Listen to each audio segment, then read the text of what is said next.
कफन मुंशी प्रेमचंद द्वारा लिखित। सर्दियों का समय था। एक झोपड़ी के दरवाजे पर बाप बेटा बुझी हुई आग के सामने बैठे हुए थे। झोपड़ी के अंदर बेटे की पत्नी बुधिया प्रसव के दर्द से गुजरने की वजह से करहा रही थी। कभी हल्की तो कभी जोर से उसके मुंह से चीखें निकलती थी। उसके करहाने की आवाज और चीखें सुनकर दोनों बाप बेटे का दिल सहम जाता था। बधिया के ससुर घीसू ने आधी रात तक चीखें सुनी और फिर थक कर कहा कि ये बचेगी नहीं। घीसू का बेटा और बुधिया के पति माधव ने चिढ़ते हुए जवाब दिया, मरना है तो जल्दी मरे। पिता ने कहा, अपनी पत्नी के लिए ऐसा कह रहा है जिसने अपना रात दिन इसी घर को दिया। तब दुखी आवाज में माधव बोला, मुझसे उसका इस तरह तड़पना और हाथ पांव मारना देखा नहीं जा रहा है। दोनों ही बाप बेटे काम से जी चुराते थे। बाप एक दिन काम करता तो 2 दिनों तक घर में आराम। उसका बेटा माधव तो और भी ज्यादा कामचोर था। 1 घंटे काम करता था और फिर 2 घंटे तक हुक्का पीता रहता। इनकी ऐसी ही हरकत की वजह से कोई इन्हें काम नहीं देता था। ऐसा नहीं था कि गांव में काम की कोई कमी थी, लेकिन घर में जब तक खाने के लाले ना पड़ जाए तब तक ये काम के लिए घर से निकलते नहीं थे। पूरी झोपड़ी में 4 बर्तन और कुछ फटे हुए कपड़ों के अलावा कुछ भी नहीं था। दौलत के नाम पर यही था इनका। दोनों के सिर पर खूब कर्ज था, लेकिन संतोष इतना कि इन्हें बस एक टाइम थोड़ा खाना मिल जाए, इसके अलावा कुछ नहीं चाहिए था। दुनिया भर के ताने भी सुनते थे, लेकिन इन्हें कोई फर्क नहीं पड़ता था। इनमें इतना संतोष था कि इनके सामने साधु संतों का संतोष भी कम पड़ जाता था।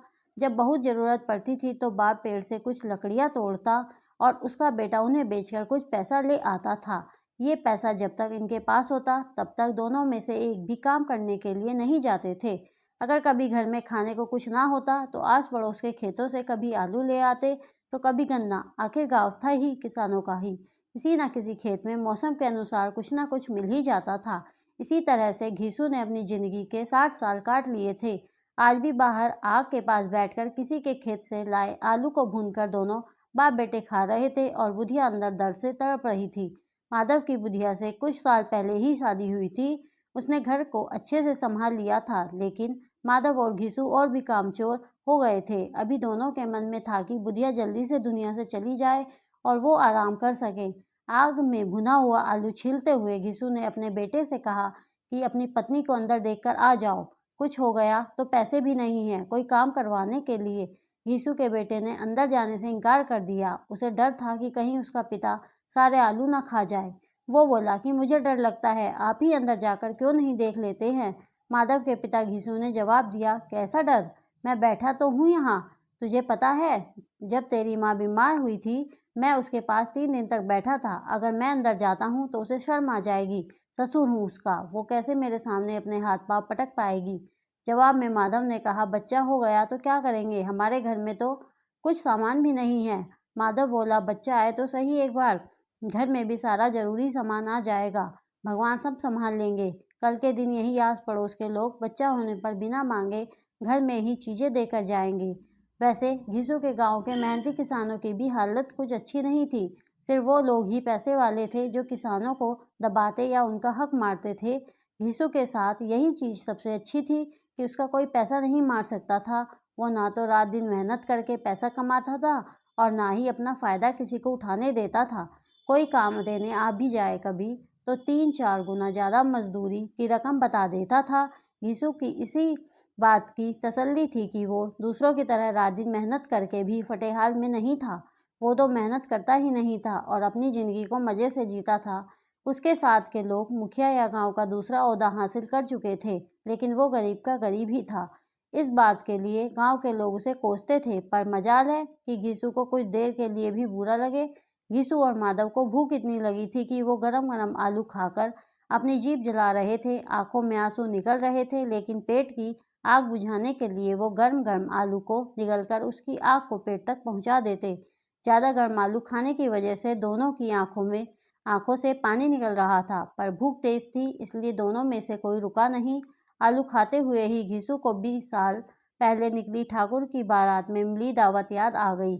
उस दावत में जिस तरह से पेट भरकर घी से तली हुई पुड़िया, कचौड़ियाँ और दूसरे व्यंजन खाने को मिली थी, वैसे दोबारा कभी नहीं मिला। यह सब सोचकर घीसू मुस्कुराया। तब तक आग में भुने हुए आलू खत्म हो चुके थे। अब घीसू और उसके बेटे ने हाथ धोया और दोनों सो गए। उधर बुधिया अभी भी दर्द से करहा ही रही थी। रात भर अच्छे से सोने के बाद जैसे ही माधव की नींद खुली तो सबसे पहले अपनी पत्नी को देखने के लिए गया, लेकिन तब तक उसका शरीर ठंडा हो चुका था। उसके पेट में बच्चे के मरने की वजह से बुधिया की भी मौत हो गई थी। माधव भागते हुए अपने पिता के पास गया और उसे बुधिया का हाल सुनाया। यह बताते हुए माधव जोर जोर से रोने लगा और उसका साथ देते हुए घिसू भी हाय हाय करते हुए अपनी छाती पीटता तो कभी सिर के बाल नोचता। इतना शोर सुनकर आस पड़ोस के लोग दौड़ते हुए आ गए। सबने बुधिया की मौत पर शोक जताया और चले गए। अब माधव और घिसू रोने पर ज़्यादा वक्त बर्बाद नहीं कर सकते थे, क्योंकि उन्हें कफन और लकड़ी का इंतजाम करना था। घर में तो इतने पैसे थे नहीं कि उन्हें खरीदा जा सके। पूरा घर टटोलने पर भी दोनों को एक पैसा नहीं मिला। थक हार कर दोनों रोते रोते गांव के जमींदार के पास पहुंच गए। जमींदार को दोनों काम चोरी की वजह से बिल्कुल पसंद नहीं थे, लेकिन वो दयावान था। उसने सोचा कि अभी गुस्सा दिखाने का समय नहीं है, इसलिए जल्दी से जेब से 2 रुपए निकालकर उन्हें दे दिए। अब जमींदार ने पैसे दिए हैं, यह सुनकर गांव के बड़े बड़े लोग भी मदद करने से मना नहीं कर पाए। सबने घीसू को कुछ न कुछ दे दिया।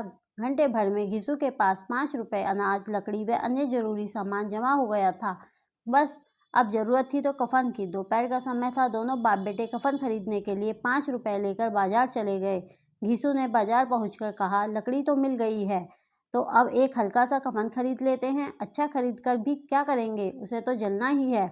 अब दोनों सस्ता और हल्का सा कफन खरीदने के लिए एक दुकान से दूसरी दुकान जाने लगे, लेकिन उन्हें सस्ता कुछ भी नहीं लगा। तभी माधव ने कहा, कैसा रिवाज है, जिस औरत को जिंदा रहते हुए अच्छे कपड़े पहनने के लिए नहीं मिले, उसे मरने पर नया कफन ओढ़ाना होगा। ये 5 रुपए पहले मिलते तो अच्छे से दवाई कर लेते, शायद आज वो जिंदा होती। सूती, रेशम, हर तरह का कफन दोनों बाप बेटे देख चुके थे।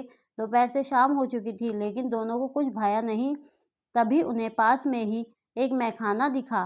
दोनों वहां गए और पहले एक बोतल ली, उसके बाद खाने के लिए चटनी, मछली और तमाम चीजें मंगाई। दोनों ने आज खुलकर खाया। इतना खाया कि 2 रुपए खत्म हो गए। घिसू बोला, बहू को कफन ओढ़ाते तो क्या होता, जल ही जाता ना। कुछ भी बहू के पास तक नहीं पहुंचता, लेकिन आज इतना खा लिया है कि मन तृप्त हो गया। उसे हमारी दुआएं लगेंगी। बड़े लोगों के पास खूब पैसा हो तो वो नए कफन में फूंकते हैं। बेटे ने पूछा, जब लोग सवाल करेंगे कफन कहाँ है तो क्या कहोगे उन्हें? यीशु ने हंसते हुए कहा, उन्हें कहेंगे पैसे कहीं गिर गए और खूब ढूंढने पर भी नहीं मिले। भले ही लोगों को विश्वास ना हो, लेकिन कफन वो खुद ही ले जाएंगे या रुपए देंगे। अपने पिता की इस बात पर माधव भी जोर जोर से हंसने लगा और फिर बोला कि बहुत अच्छी थी बुधिया, जाते जाते हमें खूब खिला गई, उसे स्वर्ग में ही जगह मिलेगी। अब बचे हुए पैसों से घिसू ने और पुड़िया मंगवाई और साथ में अचार भी। मजे से दोनों पुड़िया खा रहे थे। खाते खाते घिसू ने कहा कि हमारी आत्मा खुश हो रही है तो उसे पुण्य तो मिलेगा ही। माधव ने भी सिर हिलाते हुए हाँ कहा। कुछ देर सोचकर माधव बोला कि ऐसा भोजन कभी नहीं मिला था हमें, उसे स्वर्ग में जगह तो मिलेगी ही, आखिर उसी की वजह से हम ये सब खा पा रहे हैं। फिर माधव ने कहा कि क्या हम लोग भी एक दिन स्वर्ग जाएंगे? माधव के इस मासूम सवाल का घिसू ने कोई जवाब नहीं दिया और कहा कि चुपचाप से खाना खाओ। वो इस वक्त ऐसी बातें करके अपना आनंद कम नहीं करना चाह रहा था। फिर माधव ने पूछा, अगर बुधिया स्वर्ग में हमसे पूछेगी कि मेरे लिए कफन क्यों नहीं लाए, तो हम क्या जवाब देंगे? घिसू पूछने लगा, तुझे किसने कह दिया कि उसे कफन नहीं मिलेगा? बिल्कुल मिलेगा और बहुत अच्छा मिलेगा। कौन देगा? सारा पैसा तो हम खा गए। नाराज होते हुए माधव ने कहा। जवाब में घिसू बोला, वही देंगे जिन्होंने इतना कुछ दिया है। बस इस बार पैसा हमारे हाथ नहीं लगेगा, लेकिन कफन जरूर आएगा। माधव जोर जोर से रोते हुए कहने लगा, स्वर्ग की रानी बनेगी मेरी पत्नी, उसने बहुत दुख झेला है। यहाँ पिता ने उसे चुप कराने की कोशिश की और कहा, रो मत, वो दुनिया के दुख से दूर चली गई। अब दोनों खड़े होकर गाना गाने लगे, नाचने लगे। सब उन्हें देख रहे थे, लेकिन उन्हें किसी से कोई फर्क नहीं पड़ रहा था। नशे में चूर बाप बेटे नैना झमकावे गाते गाते उसी जगह पर गिर गए। कहानी की सीख, इंसान को काम चोरी नहीं करनी चाहिए, वरना जीवन को चलाना मुश्किल हो जाता है। साथ ही ज़्यादा संतोषी होना से जीवन में आगे बढ़ने की चाह ही खत्म हो जाती है।